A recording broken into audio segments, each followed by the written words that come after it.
ونصلي ونسلم على رسوله الكريم أما بعد فأعوذ بالله من الشيطان الرجيم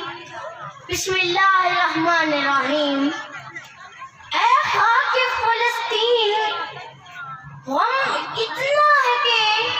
لفظوں سے عیاں ہو نہیں سکتا اے خاک فلسطین غم اتنا ہے کہ لفظوں سے عیاں ہو نہیں سکتا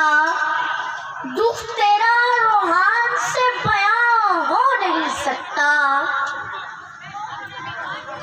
بدن پڑے ہیں بریدہ اتنے کہ سیراب لاشیں اگل رہا ہے کوئی غم خوار اس کا کب ہے وہ جو فلسطین جل رہا ہے معزز سامعین محترم آج کا میرا موضوع سخن فلسطین ننگے پاؤں خالی ہاتھوں سینہ تانے لڑ رہے ہیں حق پر ہے سچ پر ہے پھر بھی دب رہے ہیں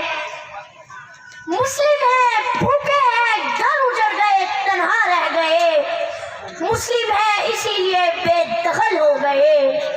لیکن افسوس رویوں کا عالم یہ ہے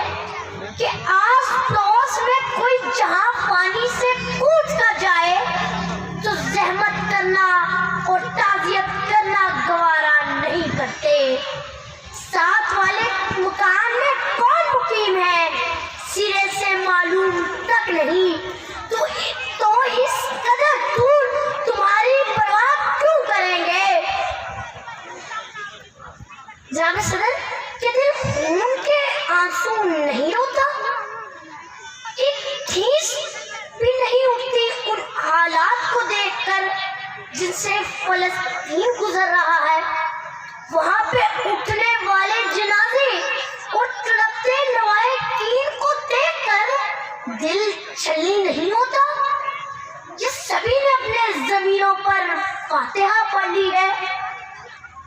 کیسے ایک باپ نے اپنے دو معصوم بچوں کو گلے سے لگایا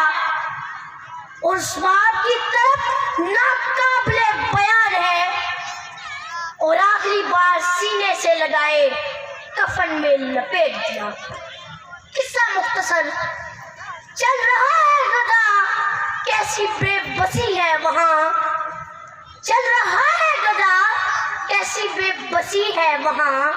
سکون کہاں سے ملے چل رہا ہے دل کا جہاں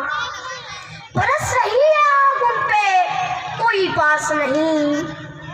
غزہ کے لوگ تڑپتے ہوئے نکلے کہاں ان کا ٹھکانہ کوئی نہیں اس بھرے جہاں میں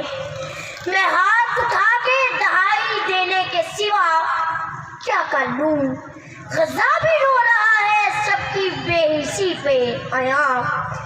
میں کیوں نہ روں کیوں نہ ہو بکا کر کے پھروں کیونکہ غزہ جل رہا ہے سب کی بے حسی پہ عیاں